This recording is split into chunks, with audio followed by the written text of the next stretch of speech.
Hello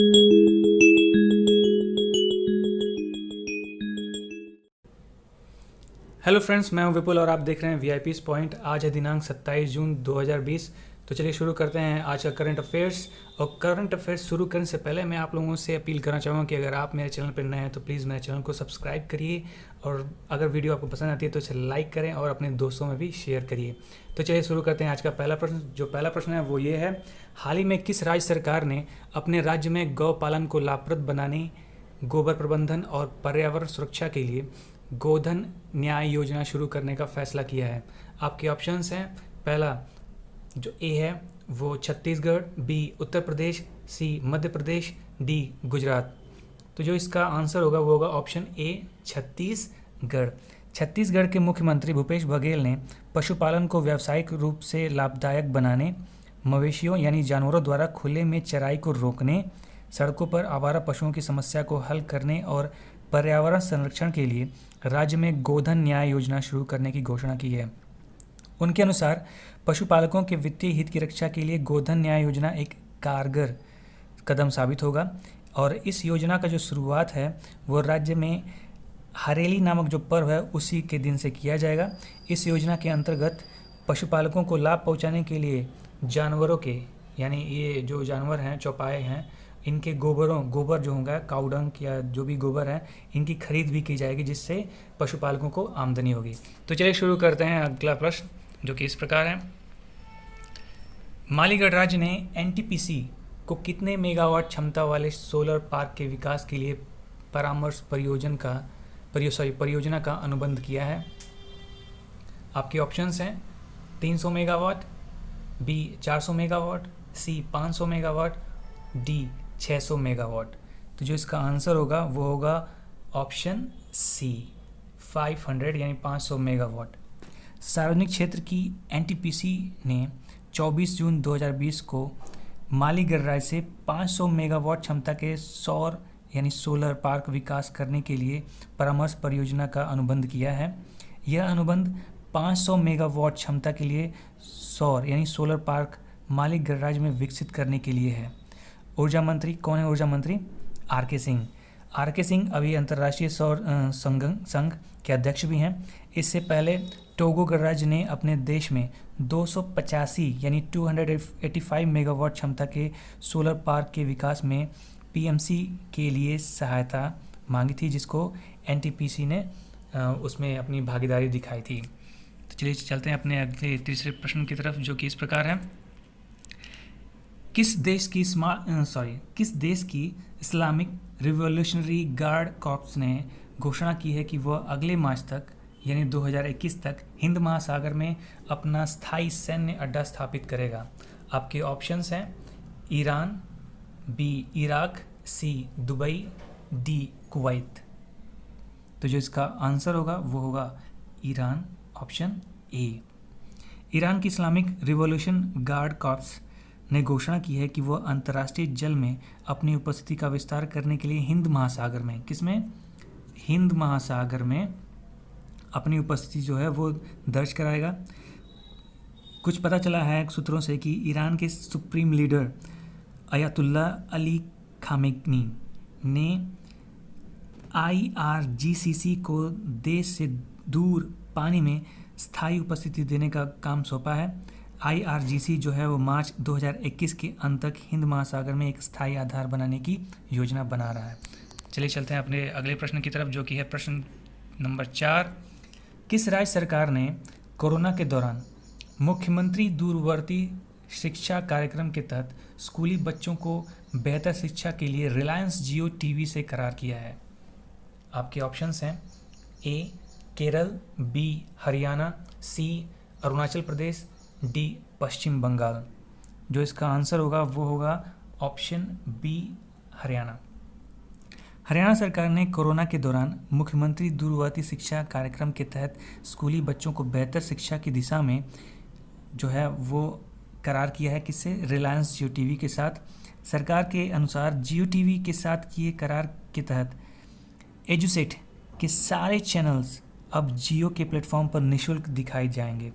नई पहल से विद्यार्थी टीवी, लैपटॉप या टैबलेट या मोबाइल के माध्यम से एजुसेट के चारों चैनल देख सकेंगे। टीवी पर प्रसारित की गई सामग्री 1 सप्ताह तक उपलब्ध रहेगी, जिसे विद्यार्थी अपनी सुविधा एवं समय के अनुसार इसको जब चाहें अपनी इच्छा अनुसार देख सकते हैं, यानी 1 सप्ताह के अंदर। तो चलिए चलते हैं अगले प्रश्न की तरफ। हाल ही में देविका और पुनेजा नाम के 2 पुल का उद्घाटन भारत के किस राज्य या केंद्र शासित प्रदेश में किया गया है? आपके ऑप्शंस हैं जम्मू कश्मीर, बी अंडमान निकोबार, सी तेलंगाना, डी गोवा। तो जो इसका आंसर होगा आप लोग सभी जानते ही होंगे, जी हाँ, ऑप्शन ए जम्मू और कश्मीर। आवासीय मंच के माध्यम से केंद्रीय मंत्री जितेंद्र सिंह ने सीमा संगठन यानी BRO द्वारा निर्मित देविका और पुनेजा पुल का उद्घाटन 24 जून को किया है। 24 जून 2020 को किया। देविका पुल जम्मू कश्मीर के उधमपुर में स्थित, कहाँ पे स्थित है ये? उधमपुर में स्थित है और 75 लाख रुपए की लागत से बने इस पुल ने आसपास के स्थानीय लोगों को 70 साल पुरानी मांग को पूरा किया है। भारतीय सेना के उत्तरी कमान का मुख्यालय उधमपुर में ही स्थित है। यातायात के मुद्दों को हल करने के अलावा यह पुल भारतीय सेना के वाहनों और काफिलों के लिए एक सहज मार्ग प्रदान करेगा। यह पुल करीब करीब 10 मीटर, कितने 10 मीटर लंबा है। पुनेजा पुल जम्मू कश्मीर के डोडा जिले में भदरवाह शहर में स्थित है। इस पुल के निर्माण की लागत करीब करीब 4 करोड़ रुपए है। कितने? 4 करोड़ रुपए। चलिए चलते हैं अपने अगले प्रश्न की तरफ, जो कि प्रश्न नंबर 6। हाल ही में किस राज्य ने 2020 का ई पंचायत पुरस्कार जीता है? आपके ऑप्शंस हैं अरुणाचल प्रदेश, बी हिमाचल प्रदेश, सी गुजरात, डी बिहार। जो इसका सही आंसर होगा दोस्तों वो होगा ऑप्शन बी, जो कि है हिमाचल प्रदेश। हिमाचल प्रदेश ने पंचायती राज विभाग ने ई पंचायत पुरस्कार 2020 का प्रथम पुरस्कार जीता है। यह पुरस्कार केंद्रीय पंचायती राज मंत्रालय द्वारा दिया गया है और लोग यहाँ विभिन्न ऑनलाइन सेवाओं का उपयोग भी कर सकते हैं। इससे हर प्रदेश को कुछ ना कुछ सहायता मिलेगी और सारे जो देश हैं, देश के जो पंचायत हैं वो एक दूसरे से कनेक्ट भी हो सकेंगे आसानी से और एक दूसरे का सहयोग भी कर सकेंगे। जो नई नई सेवाएं हैं जो लॉन्च हो रही हैं उसके हिसाब से। तो चलते हैं अपने अगले प्रश्न की तरफ, जो कि है प्रश्न नंबर 7। हाल ही में एक पुस्तक #MeToo लॉन्च की गई है। इसके लेखक कौन हैं? आपके ऑप्शंस हैं ए जयपुरी, बी करणपुरी, सी विनीत रॉय, डी तनुश्री दत्ता। जो इसका सही आंसर होगा वो होगा करणपुरी। जी हाँ, करणपुरी। लेखक करणपुरी ने #MeToo नाम से अपनी एक पुस्तक लॉन्च की है। पुस्तक कुछ मशहूर जो सेलिब्रिटीज़ हैं और अन्य प्रसिद्ध जो मतलब दूर दराज के, यानी जिनको हम जानते हैं या नहीं जानते हैं, जिनकी जो अभी अंधेरे में है, उनके जो रहस्य हैं जिनको हम जानने की कोशिश करते हैं, उनके बारे में ये जो बुक है उनके सीक्रेट्स को क्या करती है, ओपन करती है। और कुछ विचारों को भी इन्होंने साझा किया है। #MeToo के अमेरिका में आने के बाद तनुश्री दत्ता इसे बॉलीवुड इंडस्ट्री में लाई और उन्होंने इसके साथ एक यौन उत्पीड़न के बारे में बताया, जो कि हाल ही में बहुत ही मुद्दे में रहा था उनके और नाना पाटेकर के बीच में, जिसमें नाना पाटेकर को क्लीन चिट मिली है। चलिए चलते हैं अपने अगले प्रश्न की तरफ, जो कि है प्रश्न नंबर 8। हाल ही में महाराष्ट्र के नए मुख्य सचिव के रूप में किसका चयन हुआ है? आपके ऑप्शंस हैं संजय सिंह, बी संजय कुमार, सी संजय जाधव, डी संजय राणावत। तो जो इसका सही आंसर है वो है ऑप्शन बी संजय कुमार। महाराष्ट्र सरकार ने वरिष्ठ नौकरशाह संजय कुमार को नया मुख्य सचिव नियुक्त किया है।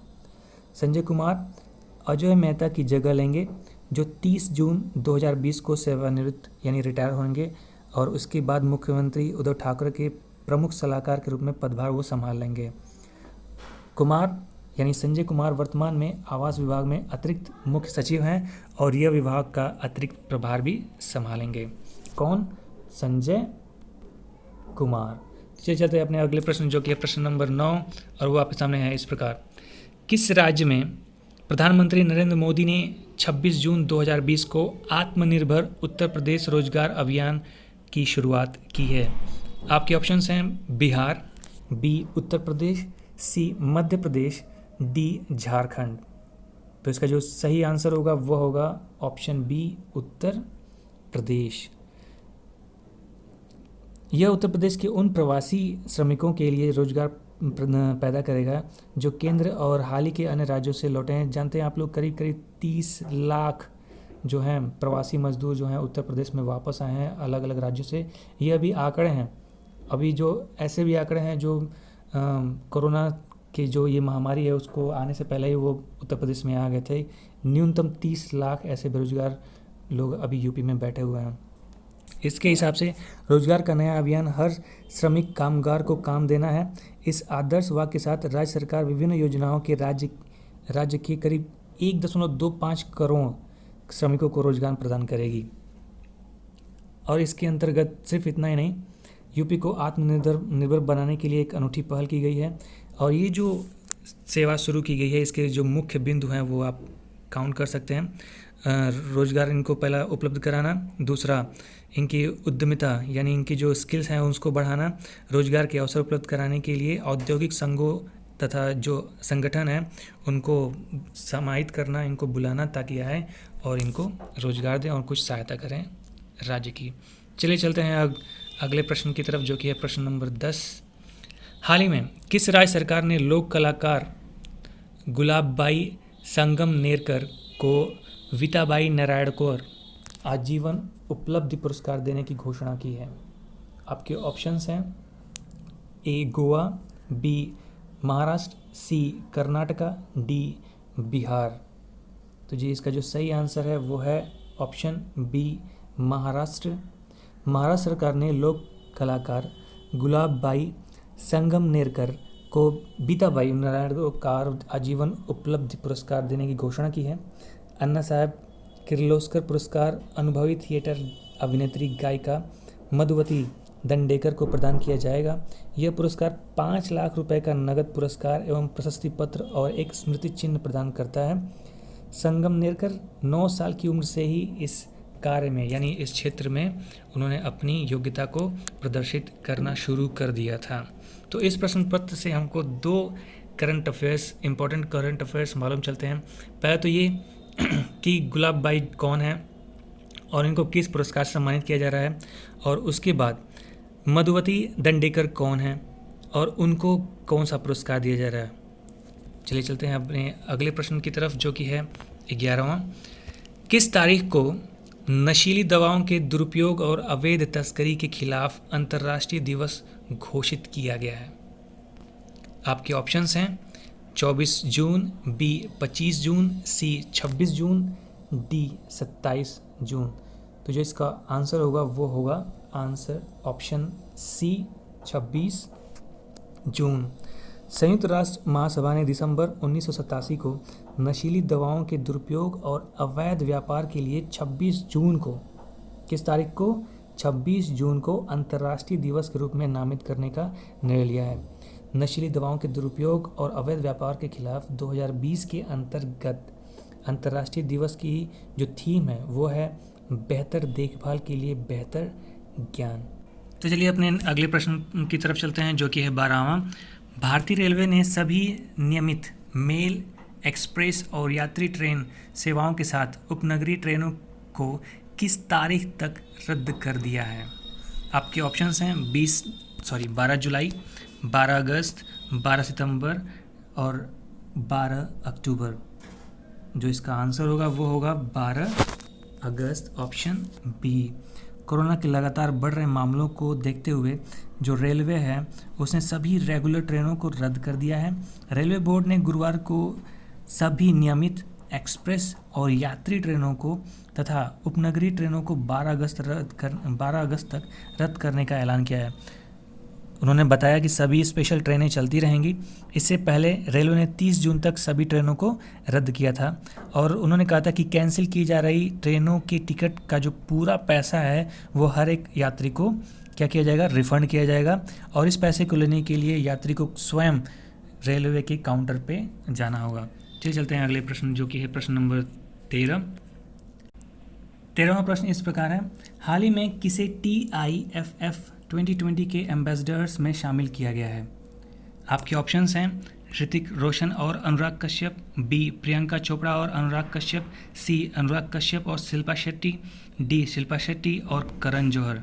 तो जी इसका जो सही आंसर होगा वो होगा ऑप्शन बी, प्रियंका चोपड़ा और अनुराग कश्यप। प्रियंका चोपड़ा सभी जानते हैं बॉलीवुड अभिनेत्री हैं, और जो अनुराग कश्यप हैं वो हैं निर्माता, डायरेक्टर, प्रोड्यूसर। तो ये जो TIFF यानी टोरंटो इंटरनेशनल फिल्म फेस्टिवल है, इसके 45वें संस्करण के लिए जो 50 एम्बेसडर्स को सेलेक्ट किया गया है, उनमें से प्रियंका चोपड़ा और अनुराग कश्यप ये दो जो हैं वो भारतीय हैं। और सभी जानते हैं जो TIFF Toronto international film festival जो है उसका जो स्थापना है वो कब हुआ था, 1976 में हुआ था। और ऑब्वियसली इसके नाम के हिसाब से ही ये इसका जो मुख्यालय है वो टोरंटो कनाडा में है। चलिए चलते हैं अपने अगले प्रश्न की तरफ, जो कि है 14वां। भारत के बाहर जो पहला योग विश्वविद्यालय शुरू किया गया है लॉस एंजलिस अमेरिका में, इसके पहले अध्यक्ष कौन होंगे? आपके ऑप्शंस हैं योग गुरु विश्वनाथ, बी योग गुरु नागेंद्र, सी योग गुरु बाबा रामदेव, डी योग गुरु नीलेश्वर। तो जो इसका सही आंसर होगा वो होगा योग गुरु नागेंद्र, ऑप्शन बी। जो योग विश्वविद्यालय है, इसके जो पहले अध्यक्ष हैं उनके रूप में योग गुरु HR नागेंद्र को नियुक्त किया गया है।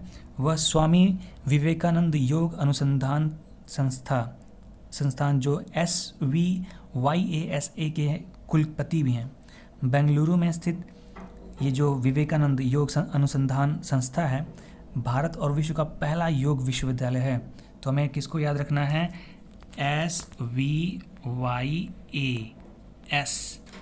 SVYAS जो कि है स्वामी विवेकानंद योग अनुसंधान संस्था जो है बेंगलुरु का, वो भारत का और विश्व का पहला विश्वविद्यालय है, योग विश्वविद्यालय है। यह एक डीम्ड विश्वविद्यालय है जिसकी स्थापना 2002 में की गई थी। किसमें? 2002 में। कैसा विश्वविद्यालय है ये? डीम्ड विश्वविद्यालय है। चलिए जानते हैं इसके बारे में और क्या है। ये जो योग विश्वविद्यालय है वो 23 जून को 6वें अंतर्राष्ट्रीय योग दिवस, किस तारीख को? 23 जून को जो अंतर्राष्ट्रीय योग दिवस था। और सभी जानते हैं कि 21 जून को जो होता है वो योग दिवस मनाया गया था, और उसके 2 दिन बाद जो 6वां अंतर्राष्ट्रीय योग दिवस था उस दिन इसको लॉन्च किया गया था। विश्वविद्यालय के वर्ष 2020 सेमेस्टर की पहली जो कक्षा होगी वो कब से शुरू होगी? वो शुरू होगी 24 अगस्त से। कब से? 24 अगस्त से। चलिए चलते हैं अपने अगले प्रश्न की तरफ, जो कि है 15वां और इस सेशन का आखिरी प्रश्न। अंतर्राष्ट्रीय मुद्रा कोष IMF ने भारतीय अर्थव्यवस्था में कितने प्रतिशत की गिरावट का अनुमान लगाया है? आपके ऑप्शंस हैं A 3.4%, B 4.0%, C 4.5%, D 5.4%। तो जी इसका जो एग्जैक्ट आंसर होगा वो कौन सा होगा? Option C 4.5%।